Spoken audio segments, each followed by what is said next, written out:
ಇವತ್ತು NTSC ಮತ್ತು NMMS ಪರೀಕ್ಷೆ 2009ರಲ್ಲಿ ನಡೀತಲ್ಲ, ಅದರ ಒಂದು ಹಿಂದಿನ ವರ್ಷದ ಪ್ರಶ್ನೆ ಪತ್ರಿಕೆಯನ್ನು ತಂದಿದ್ದೀನಿ. ಈ ವಿಡಿಯೋದಲ್ಲಿ ಭೌತಶಾಸ್ತ್ರ ಆಗಿರ್ಬೋದು, ರಸಾಯನಶಾಸ್ತ್ರ ಮತ್ತು ಜೀವಶಾಸ್ತ್ರ ಮೂರು ವಿಷಯಗಳಿಗೆ ಸಂಬಂಧಪಟ್ಟಂತೆ ಯಾವೆಲ್ಲ ಪ್ರಶ್ನೆಗಳನ್ನು ಕೇಳಿದ್ರು ಮತ್ತು ಸರಿ ಉತ್ತರಗಳು ಏನಿದಾವೆ ಅಂತಕ್ಕಂಥದ್ದನ್ನು ನೋಡೋಣ. ಇದೇ ತರನಾಗಿ ಸಮಾಜ ವಿಜ್ಞಾನದಲ್ಲಿನೂ ಕೂಡ ಅಪ್ಲೋಡನ್ನು ಮಾಡಿದ್ದೀವಿ. ಆ ವಿಡಿಯೋವನ್ನು ನೋಡದಿದ್ರೆ ಮೇಲೆ ಐ ಕಾರ್ಡಲ್ಲಿ ಅದರ ಲಿಂಕನ್ನು ಸಜೆಸ್ಟ್ ಮಾಡ್ತೀನಿ, ನೋಡಿ. ಅಷ್ಟಲ್ಲದೆ ಈ ವಿಡಿಯೋದ ಡಿಸ್ಕ್ರಿಪ್ಷನ್ ಬಾಕ್ಸ್ನಲ್ಲಿನೂ ಕೂಡ ಲಿಂಕ್ ಇದೆ, ಅದನ್ನು ಒತ್ತಿ ನೋಡ್ಬೋದು. ಅಲ್ಲದೆ ನೀವು ನಮ್ಮ ಟೆಲಿಗ್ರಾಮ್ ಗ್ರೂಪ್ಗೆ ಬಂದು ಸೇರಿಕೊಳ್ಳಿ, ಅದರ ಲಿಂಕನ್ನು ಈ ವಿಡಿಯೋದ ಡಿಸ್ಕ್ರಿಪ್ಷನ್ ಬಾಕ್ಸ್ನಲ್ಲಿದ್ದಾವೆ. ಹೊಸಬರಾಗಿದ್ದರೆ ದಯಮಾಡಿ ನಮ್ಮ ಎರಡು ಯೂಟ್ಯೂಬ್ ಚಾನಲ್ಗಳಾಗಿರ್ತಕ್ಕಂಥ ಸ್ಟಡಿ ವಿತ್ ಪರಶುರಾಮ್ ಮತ್ತು ಸ್ಮಾರ್ಟ್ ವರ್ಕ್ಗಳನ್ನು ಸಬ್ಸ್ಕ್ರೈಬ್ ಮಾಡಿ, ಬೆಲ್ ಐಕಾನ್ನ ಒತ್ತಿ. ಇದರಿಂದ ಮುಂಬರ್ತಕ್ಕಂಥ ವಿಡಿಯೋಗಳ ನೋಟಿಫಿಕೇಶನ್ ತಮಗೆ ಮೊದಲಿಗೆ ಸಿಗುತ್ತೆ. ನೋಟ್ಸ್ನ ವಿಡಿಯೋಗಳಾಗಿರ್ಬೋದು, ಲೈವ್ ಕ್ಲಾಸ್ಗಳನ್ನು ಕೂಡ ನಾವು ಎರಡೂ ಚಾನಲ್ನಲ್ಲಿ ಸ್ಮಾರ್ಟ್ ವರ್ಕಲ್ಲಿ ನಡೆಸ್ತೀವಿ. ಶುರು ಮಾಡೋಣ. ಭೌತಶಾಸ್ತ್ರ, ರಸಾಯನಶಾಸ್ತ್ರ ಮತ್ತು ಜೀವಶಾಸ್ತ್ರದಲ್ಲಿ ಯಾವೆಲ್ಲ ಪ್ರಶ್ನೆಗಳನ್ನು ಕೇಳಿದ್ರು ಸರಿ ಉತ್ತರ ಏನಿದೆ ಅಂತ. ಭೌತಶಾಸ್ತ್ರಕ್ಕೆ ಹೋಗೋಣ. ಫಿಸಿಕ್ಸ್ನಿಂದ ಭೂಮಿಯಲ್ಲಿ ಸ್ವಾಭಾವಿಕವಾಗಿ ದೊರೀತಕ್ಕಂಥ ಕಾಂತ ಯಾವುದು ಅಂತ ಕೇಳಿದ್ದಾರೆ. ಸರಿ ಉತ್ತರ ಇದೆ Fe3O4 ಅಂತಕ್ಕಂಥದ್ದು ರೈಟ್ ಆನ್ಸರ್. ಭೂಮಿಯ ಕಾಂತಕ್ಷೇತ್ರ ಯಾವುದು ಅಂತ ಕೇಳಿದ್ದಾರೆ. ಸರಿಯಾದ ಉತ್ತರ ಇದೆ ಆಪ್ಷನ್ 1 ಅರೋರಾ ಅಂತಕ್ಕಂಥದ್ದು ಸರಿ ಉತ್ತರ. 3 ಕಾಂತತ್ವ ಉಂಟಾಗುವುದಕ್ಕೆ ಕಾರಣ ಏನು ಅಂತ ಕೇಳಿದ್ದಾರೆ. ಸರಿಯಾದ ಉತ್ತರ ಇದೆ ಎಲೆಕ್ಟ್ರಾನ್ಗಳ ಸುತ್ತುವಿಕೆ. ಈ ಎಲೆಕ್ಟ್ರಾನ್ಗಳ ಸುತ್ತುವಿಕೆಯಿಂದ ಕಾಂತ ಏನಾಗ್ತದಪ್ಪ ಅಂದ್ರೆ ಕಾಂತತ್ವ ಉಂಟಾಗ್ತದೆ. 4 ಕಾಂತದ ಬಲರೇಖೆಗಳು ಡ್ಯಾಶ್ನಿಂದ ಡ್ಯಾಶ್ ಕಡೆಗೆ ಹೋಗುತ್ತವೆ. ನೋಡಿ, ಆ ಕಾಂತದ ಬಲರೇಖೆಗಳು ಏನು ಮಾಡ್ತವಪ್ಪ ಅಂದ್ರೆ ಯಾವತ್ತೂ ಕೂಡ ಉತ್ತರ ಧ್ರುವದಿಂದ ಹೊರಟು ದಕ್ಷಿಣ ಧ್ರುವ ಕಡೆಗೆ ಚಲಿಸ್ತವೆ ಅಂತಕ್ಕಂಥದ್ದು ಸರಿ ಉತ್ತರ. 5 60 ವ್ಯಾಟ್ ಸಾಮರ್ಥ್ಯವುಳ್ಳ ಒಂದು ವಿದ್ಯುತ್ ದೀಪ ಡ್ಯಾಶ್ ಜೌಲ್ನಷ್ಟು ಶಕ್ತಿಯನ್ನು 25 ಸೆಕೆಂಡುಗಳಲ್ಲಿ ಕೊಡುತ್ತದೆ. ಸರಿಯಾದ ಉತ್ತರ ಬರುತ್ತೆ 1500 ಜೌಲ್ ಅಂತಕ್ಕಂಥದ್ದು ರೈಟ್ ಆನ್ಸರ್. 6 ಒಂದು ಶುಷ್ಕ ಕೋಶದಲ್ಲಿ ಧನಧ್ರುವ ಯಾವುದಾಗಿರ್ತದೆ ಅಂತ ಕೇಳಿದ್ದಾರೆ. ಸೊ ಧನಧ್ರುವ ಯಾವಾಗಲೂ ಕೂಡ ಇಂಗಾಲದ ಕಡ್ಡಿ ಆಗಿರುತ್ತೆ. 7 ಒಂದು ಕಾಗೆ ಪೂರ್ವ ದಿಕ್ಕಿನ ಕಡೆಗೆ 3 ಕಿಲೋಮೀಟರ್ ಮತ್ತು ದಕ್ಷಿಣಕ್ಕೆ 4 ಮೀಟರ್ ಚಲಿಸಿದರೆ ಅದರ ಸ್ಥಾನಪಲ್ಲಟ ಎಷ್ಟಿರುತ್ತೆ ಅಂತ ಕೇಳಿದ್ದಾರೆ. ಅದರ ಸ್ಥಾನಪಲ್ಲಟ ಬಂದ್ಬಿಟ್ಟು 5 ಮೀಟರ್.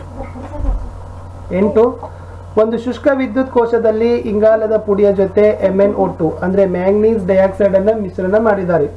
ಅಲ್ಲಿ ಉತ್ಪತ್ತಿ ಆಗ್ತಕ್ಕಂಥ ಡ್ಯಾಶ್ ಅನ್ನು ನೀರನ್ನಾಗಿ ಮಾಡ್ತಾರೆ ಅಂತ ಕೇಳಿದ್ರು. ಸೊ 8ರಲ್ಲಿರ್ತಕ್ಕಂಥ ಸರಿಯಾದ ಉತ್ತರ ವಿದ್ಯಾರ್ಥಿಗಳೇ H2 ಅಂತಕ್ಕಂಥದ್ದು ಸರಿಯಾದ ಉತ್ತರ. ಪ್ರಶ್ನೆ 8 ಇತ್ತು. ಇನ್ನು 13ನೇ ಪ್ರಶ್ನೆಗೆ ಹೋಗೋಣ. ಕೆಮಿಸ್ಟ್ರಿ ಸೆಕ್ಷನ್ನಿಂದ. ಸೊ ಕೆಮಿಸ್ಟ್ರಿಯಲ್ಲಿ ಏನಿದಾವೆ ಅಂತಂದರೆ ಆಮ್ಲಗಳು ಲೋಹಗಳೊಂದಿಗೆ ವರ್ತಿಸ್ತವೆ ಮತ್ತು ಈ ಅನಿಲವನ್ನು ಬಿಡುಗಡೆಯನ್ನು ಮಾಡ್ತವೆ. ಸೊ 13ರಲ್ಲಿ ಸರಿಯಾದ ಉತ್ತರ ಇತ್ತು ಜಲಜನಕ, ಹೈಡ್ರೋಜನಕವನ್ನು ಏನು ಮಾಡ್ತಾರಪ್ಪ ಅಂದ್ರೆ ಅವು ಬಿಡುಗಡೆಯನ್ನು ಮಾಡ್ತವೆ. 14ರಲ್ಲಿ ನೋಡಿ, ಈ ಕೆಳಗಿನ ಯಾವ ಸಂಯುಕ್ತ ವಸ್ತು ಅಗ್ನಿಶಾಮಕ ಯಂತ್ರಗಳಲ್ಲಿ ಉಪಯೋಗವನ್ನು ಮಾಡ್ತಾರೆ. ಸರಿಯಾದ ಉತ್ತರ ಸೋಡಿಯಂ ಬೈಕಾರ್ಬೋನೇಟ್ NaHCO3 ಅನ್ನು ಅಗ್ನಿಶಾಮಕದ ಯಂತ್ರಗಳಲ್ಲಿ ಬಳಕೆಯನ್ನು ಮಾಡ್ತಾರೆ. 15 ಆಮ್ಲದ ಒಂದು ಸಂಯುಕ್ತ ವಸ್ತುವಾಗಿ ಒಂದು ಅಥವಾ ಹೆಚ್ಚು ಸ್ಥಾನಪಲ್ಲಟ ಹೊಂದುವ ಪರಮಾಣುಗಳನ್ನು ಹೊಂದಿದೆ. ಸೊ ಸರಿಯಾಗಿರ್ತಕ್ಕಂಥ ಉತ್ತರ ಬರುತ್ತೆ ಜಲಜನಕ ಅಂತಕ್ಕಂಥದ್ದು ರೈಟ್ ಆನ್ಸರ್. ಇಲ್ಲಿ ಪ್ರಶ್ನೆ 9 ಬಂತು. ಸೊ ಸ್ಕ್ಯಾನ್ ಮಾಡುವಾಗ ಸಮಸ್ಯೆ ಆಗಿರೋದ್ರಿಂದ ಈ ಥರ ಆಗಿದೆ. ಭೌತಶಾಸ್ತ್ರದಲ್ಲಿ ಒಂದು ಪೂರ್ಣಿಮೆಯಿಂದ ಮತ್ತೊಂದು ಪೂರ್ಣಿಮೆಗೆ ಅಂತ ಕೇಳಿದ್ದಾರೆ. ಎಷ್ಟು ಅಂತರ ಇರುತ್ತೆ ಅಂತ ಕೇಳಿದ್ದಾರೆ. ಸಾಮಾನ್ಯವಾಗಿ 27.32 ದಿನಗಳ ಅಂತರ ಒಂದು ಪೂರ್ಣಿಮೆಯಿಂದ ಇನ್ನೊಂದು ಪೂರ್ಣಿಮೆಗೆ ಇರುತ್ತೆ. 10 ಒಂದು 60 ವ್ಯಾಟ್ ಸಾಮರ್ಥ್ಯವುಳ್ಳ ವಿದ್ಯುತ್ ದೀಪವನ್ನು ಪ್ರತಿದಿನ 5 ಗಂಟೆ ಕಾಲ 30 ದಿನಗಳ ಕಾಲ ಉರಿಸಿದರೆ ಖರ್ಚಾಗ್ತಕ್ಕಂಥ ವಿದ್ಯುತ್ ಶಕ್ತಿಯನ್ನು ಕೇಳಿದ್ದಾರೆ. ಸೊ 9 ಕಿಲೋ ವ್ಯಾಟ್ ಅವರ್ ಏನಾಗ್ತದಪ್ಪ ಅಂದ್ರೆ ಖರ್ಚಾಗ್ತದೆ.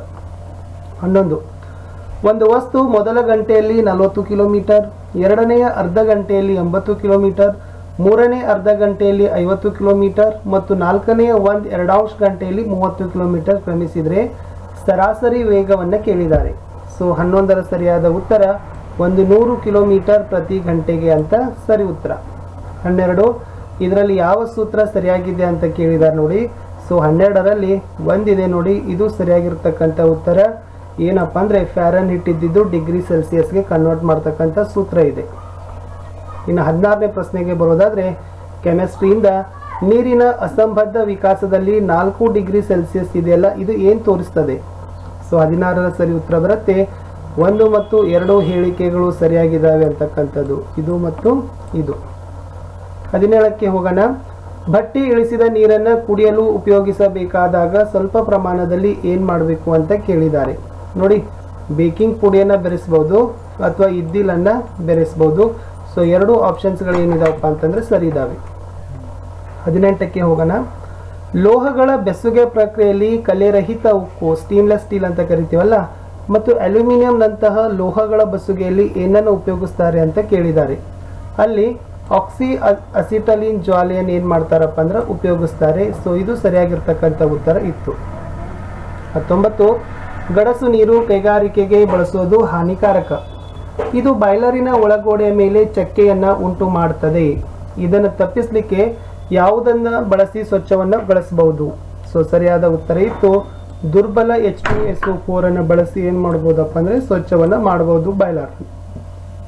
20, ಸೋಡಿಯಂ ಲೋಹದ ಚೂರನ್ನು ಚಾಕುವಿನಿಂದ ಕತ್ತರಿಸಿ ನಂತರ ಸಾವಕಾಶವಾಗಿ ತಣ್ಣೀರಿನ ಮೇಲೆ ಇಕ್ಕಳದಿಂದ ಹಾಕಿದಾಗ ಯಾವ ಅನಿಲ ಹರಡ್ತದೆ ಅಂತ ಕೇಳಿದ್ದಾರೆ. ಸೊ 20ರಲ್ಲಿ ಬರುತ್ತೆ H2 ಅಂತಕ್ಕಂಥದ್ದು ರೈಟ್ ಆನ್ಸರ್. 21, ಈ ಕೆಳಗಿನ ಒಂದು ಹೇಳಿಕೆ ಕಲೀಲಗಳಿಗೆ ಸರಿ ಹೊಂದೋದಿಲ್ಲ ಅಂತ ಕೇಳಿದ್ದಾರೆ. ಸೊ ಸರಿಯಾದ ಉತ್ತರ ಫಿಲ್ಟರ್ ಮೂಲಕ ಹಾದು ಹೋಗುತ್ತದೆ ಅಂತಕ್ಕಂಥದ್ದು ತಪ್ಪಿದೆ. ಸೊ ಇವೆಲ್ಲವುಗಳು ಕೂಡ ಸರಿಯಾಗಿರ್ತಕ್ಕಂಥ ಹೇಳಿಕೆಗಳೇ. 22ಕ್ಕೆ ಹೋಗೋಣ. ಜಲಾನಿಲವು CO ಮತ್ತು H2 ಮಿಶ್ರಣಗಳ ಪ್ರಮಾಣ ಎಷ್ಟಿರುತ್ತೆ? ಜಲಾನಿಲದಲ್ಲಿ CO ಮತ್ತು H2ವಿನ ಪ್ರಮಾಣ ಎಷ್ಟಿರುತ್ತೆ? 22ದಲ್ಲಿ ಹೇಳಬೇಕಾದ್ರೆ ಸರಿಯಾದ ಪ್ರಮಾಣ ಎಷ್ಟಿರುತ್ತಪ್ಪ ಅಂತಂದರೆ 3 1:3 ಏನಾಗ್ತದಪ್ಪ ಅಂದರೆ ಇರುತ್ತೆ ಜಲಾನಿಲದಲ್ಲಿ, ವಾಟರ್ ಗ್ಯಾಸಲ್ಲಿ. 23ಕ್ಕೆ ಬರೋಣ. ಘನೀಕರಣ ಪ್ರಕ್ರಿಯೆ ಸಂದರ್ಭದಲ್ಲಿ ಕೇಳಿದ್ದಾರೆ. ಸೊ 23ರ ಸರಿಯಾದ ಉತ್ತರ ಬರುತ್ತೆ ವಿದ್ಯಾರ್ಥಿಗಳೇ 2. ಸೊ 1 ಮತ್ತು 2, 3 ಈ ಹೇಳಿಕೆಗಳು ಸರಿ ಇದ್ದಾವೆ. 4ನೇದು ಮಾತ್ರ ತಪ್ಪಿದೆ. 24ಕ್ಕೆ ನೋಡೋಣ.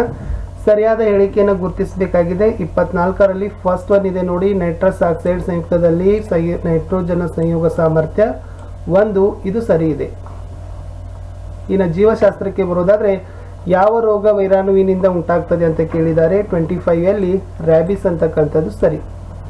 ಈ ಕೆಳಗಿನ ಹೇಳಿಕೆಗಳಲ್ಲಿ ಮೈಟೋಕಾಂಡ್ರಿಯಾಗಳಿಗೆ ಸಂಬಂಧಿಸಿದಂತೆ ತಪ್ಪು ಹೇಳಿಕೆ ಕೇಳಿದ್ದಾರೆ.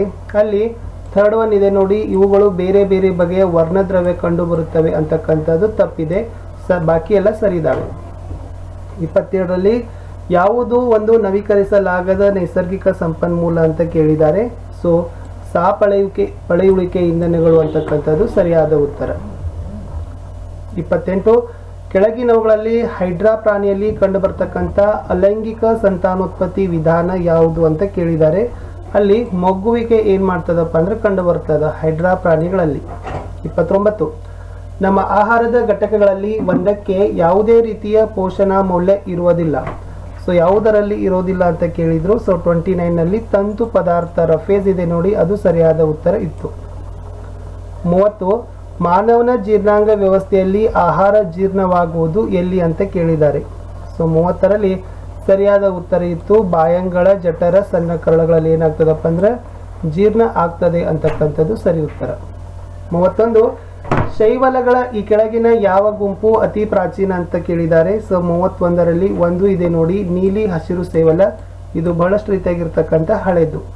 32, ಕೆಳಗಿನಲ್ಲಿ ಯಾವುದು ಪ್ರೋಟೀನ್ ನ್ಯೂನ ಪೋಷಣೆಯಿಂದ ಉಂಟಾಗ್ತಕ್ಕಂಥ ರೋಗವನ್ನು ಕೇಳಿದ್ದಾರೆ. ಸೊ 32ದಲ್ಲಿ ಇರ್ತಕ್ಕಂಥದ್ದು ಕ್ವಾಸಿಯೋರ್ಕರ್ ಅಂತಕ್ಕಂಥದ್ದು ರೈಟ್ ಆನ್ಸರ್. ಅಲೈಂಗಿಕ ಪ್ರಜನನಕ್ಕೆ ಸಂಬಂಧಿಸಿದಂತೆ ಸರಿಯಾದ ಹೇಳಿಕೆ ಕೇಳಿದ್ದಾರೆ. 2 ಇದೆ ನೋಡಿ, ಒಂದೇ ಪೋಷಕ ಜೀವಿ ಪಾತ್ರ, ಇದು ಸರಿಯಾಗಿರ್ತಕ್ಕಂಥ ಉತ್ತರ. 34ರಲ್ಲಿ ಕೆಳಗಿನ ಯಾವ ಗುಂಪಿನ ಸಸ್ಯಗಳು ಮೊಟ್ಟ ಮೊದಲಿಗೆ ಸ್ವತಂತ್ರ ಬೀಜಾಣುಜನಕ ಪೀಳಿಗೆಯನ್ನು ಅಭಿವೃದ್ಧಿಪಡಿಸಿಕೊಂಡವು? 34ರಲ್ಲಿ ಟೆರಿಡೋಫೈಟಾ ಅಂತಕ್ಕಂಥದ್ದು ರೈಟ್ ಆನ್ಸರ್.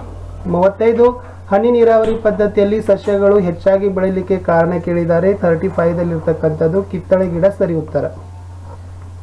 36ರಲ್ಲಿ ಗ್ಲೈಕೋಜನ್ ಅಂತಕ್ಕಂಥದ್ದು ಸರಿ ಉತ್ತರ ಇದೆ. ಇಷ್ಟು 36ರ ಪ್ರಶ್ನೆ ಇತ್ತು. ಕೆಳಗಿನ ಯಾವುದು ಮಾನವನ ದೇಹದಲ್ಲಿ ಸಂಗ್ರಹ ರೂಪದಲ್ಲಿ ಕಂಡು ಬರ್ತಕ್ಕಂಥ ಕಾರ್ಬೋಹೈಡ್ರೇಟ್ ಅಂತ. ಸೊ 2009ರಲ್ಲಿ ವಿಜ್ಞಾನ ವಿಷಯಕ್ಕೆ ಸಂಬಂಧಪಟ್ಟಂತೆ ಭೌತಶಾಸ್ತ್ರ, ರಸಾಯನಶಾಸ್ತ್ರ, ಜೀವಶಾಸ್ತ್ರದಲ್ಲಿ ಕೇಳಿರ್ತಕ್ಕಂಥ ಪ್ರಶ್ನೆ ಮತ್ತು ಉತ್ತರಗಳನ್ನ ನೋಡಿದ್ದೀವಿ. ತುಂಬಾ ಇಂಪಾರ್ಟೆಂಟ್ ಆಗಿರ್ತಕ್ಕಂಥದ್ದಿದ್ದಾವೆ. ಶಿಷ್ಯ ವೇತನವನ್ನು ತಾವುಗಳು ಈ ಪರೀಕ್ಷೆಯಲ್ಲಿ ಕ್ವಾಲಿಫೈಡ್ ಆಗೋದ್ರಿಂದ ಪಡಿಬಹುದು. ಸೊ ಪ್ಲೀಸ್ ವಿಡಿಯೋವನ್ನು ಲೈಕ್ ಮಾಡಿ, ನಿಮ್ಮ ಫ್ರೆಂಡ್ ಸರ್ಕಲ್ಗಳಿಗೆ ಶೇರ್ ಮಾಡಲು ಮರೆಯದಿರಿ.